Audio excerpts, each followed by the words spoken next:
Hello, hello, hello. How are we all doing today? I'm glad you can come out riding with me.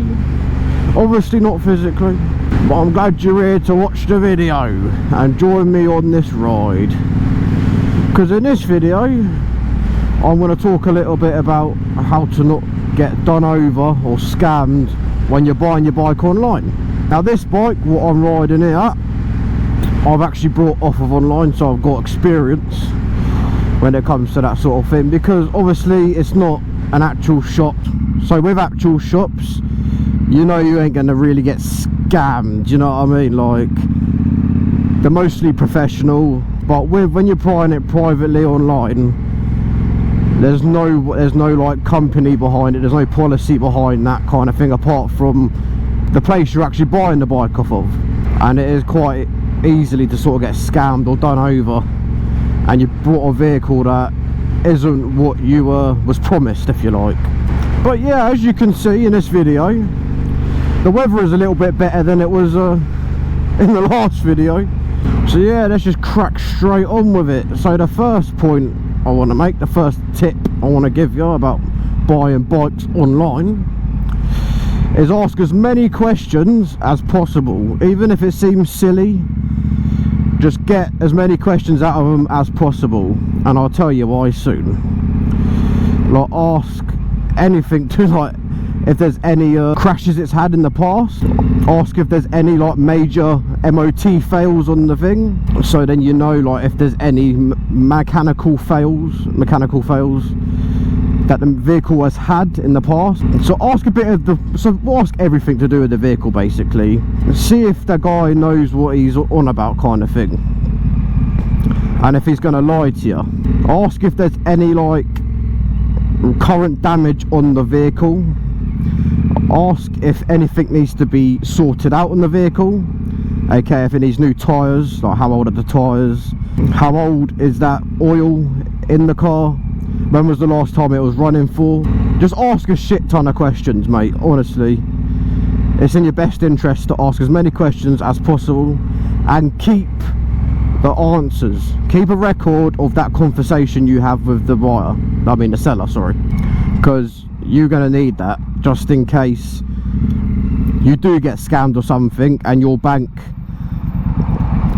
does a thing where you might get your money back because you've been scammed. They might have a scamming policy or whatever, and it's always better to have evidence that you've been scammed than being scammed and having no evidence at all. So keep the record of that conversation you have. That's important.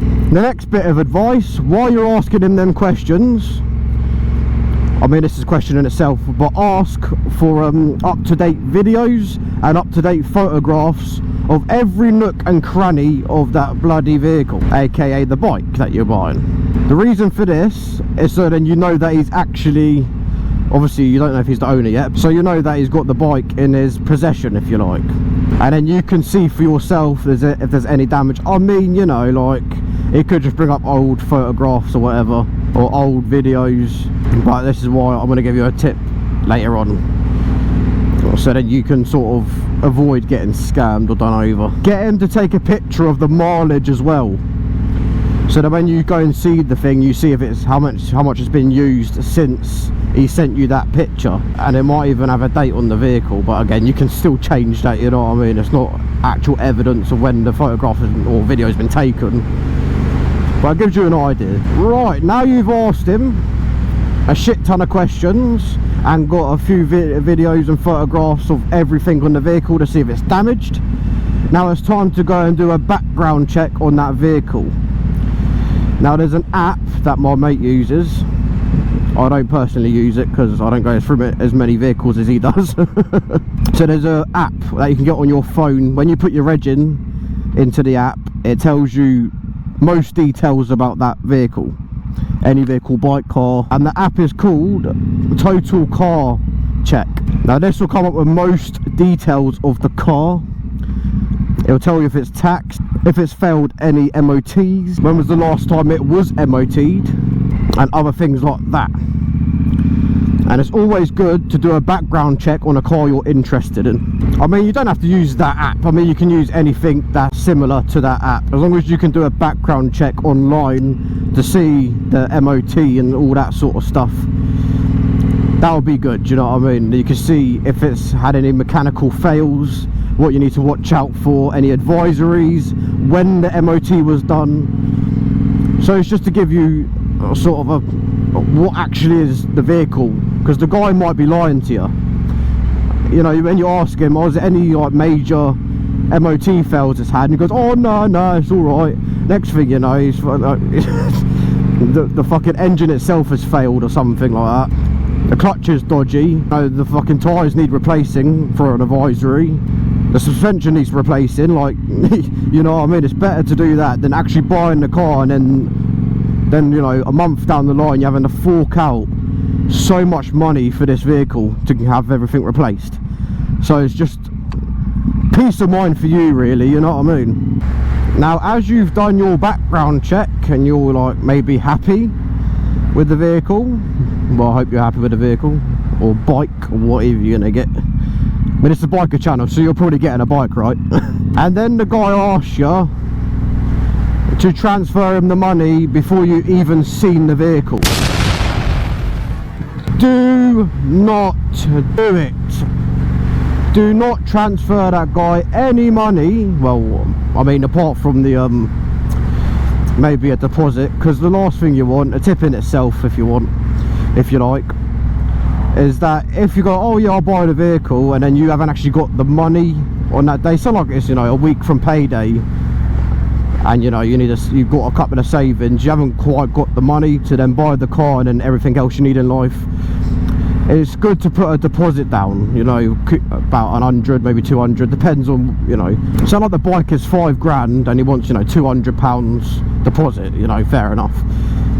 Put a deposit down, because if someone else comes along and goes, oh, on the bike, and he's got the money straight up, that guy that's selling the bike, the seller itself, has no obligation to sell you that bike. He can go, oh yeah, I'll sell it to this geezer because the other geezer's taking too long. He's not obligated to sell you that bike. So if you really like that bike, put a deposit down just to cover it, because then he can't sell the bike, you know what I mean? Well, he shouldn't sell the bike if he's a man of his word. But yeah, do not give him the full price of that bike. Do not transfer anything until you've seen that bike. And really, you'll be giving him that deposit after you've seen that bike in person. Just because it looks good online doesn't make it good in person. You need to go and see that bike with your own eyes and check everything. Massive mistake is people sending the money over before they even seen anything of the bike. Don't send them a penny, not even the deposit. Go and look at that bike first. So you're going to go and look at the bike now because you're going to be smart and not send them a penny. Great, fantastic. So when you get there, when you go and see your bike, well, not your bike just yet, but the one that you want, the one you're interested in, ask him to see the paperwork. Ask him if he's got the paperwork. Well, of course you will ask him to get the paperwork when you ask him the questions. I hope you know that. You know, it's better to have the paperwork than not. So make sure you see that paperwork and, you know, everything's sort of correct. He's got the logbook, he's got the green slip. If he hasn't got that green slip, that's your risk. That's your risk. Because it is a ball ache to get that bike in your name if he hasn't got that green slip. Honestly, make sure he's got the service. I mean, this is more for cars, because with bikes, I mean, you've got a service history with bikes as well. If he's got a service history for the bike, fantastic.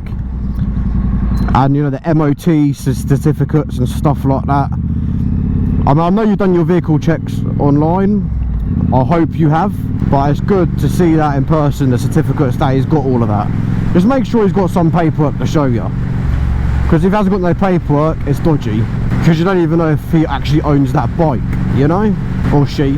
And while you're there looking at the paperwork, I mean, I've done that after I actually looked at the bike to make sure I'm happy, is do an actual visual and physical check of that bike. Look around it, make sure there's no damage, check the oil level, check the chain condition, check the, you know, tire pressures and stuff like that. You know, make sure it's hard, and there's, you know, you want to make sure that that vehicle is still like roadworthy kind of thing. and you don't buy that vehicle, and in a week's, 2 weeks time, you're having to get new tyres, you're having to replace the chain and sprocket, you know what I mean, you're having to do an oil change, you know, this sort of stuff. You need to know this sort of stuff. And if he was a decent bloke or lady, then they should tell you, that person should tell you about this sort of stuff. Because again, he might be doing you over. He might be selling you a bike that, you know, in a month's time it's going to start falling apart. You need to know these things.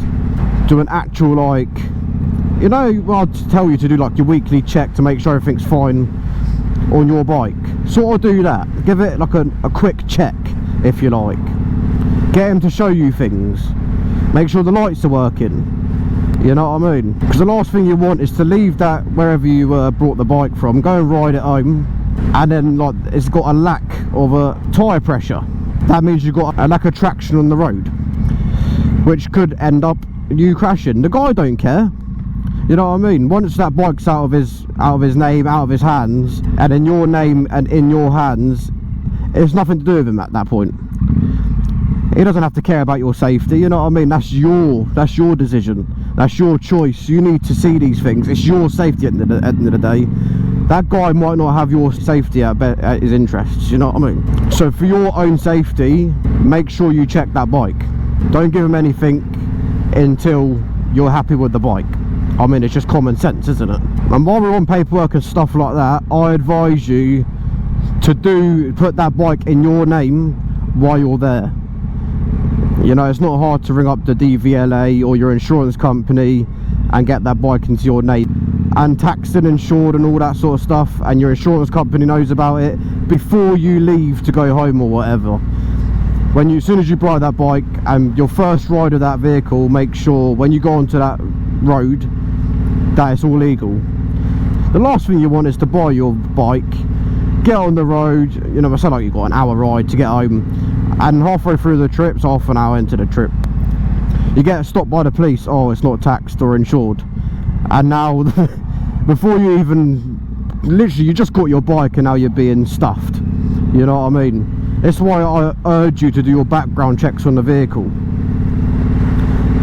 and actually tax it and everything yourself. Get that bike in your name before you ride it home. Or maybe you might have a van, and you know, then at that point you don't have to worry about that tip, and you put the bike in your van and drive it home and sort it all out when you get home. But me, I went there, had a look at the bike first, gave him a deposit straight up there.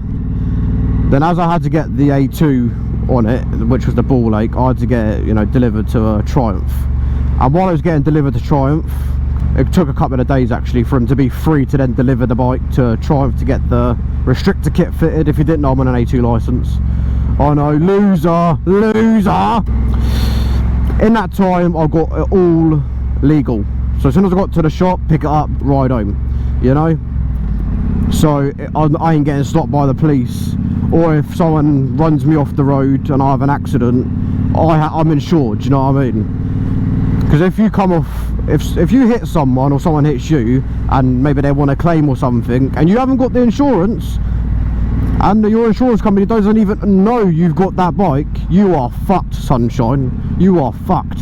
So yeah, you all be careful out there. Don't be scammed or done over. Take these tips and honestly do your research into that vehicle before you buy it. Preferably a bike. Get a motorcycle, mate. Get a bike. I know you want to. I mean, this is a biker channel, like I said before. I mean, I think only bikers really watch this, or people that are interested in bikes or interested in what I have to say.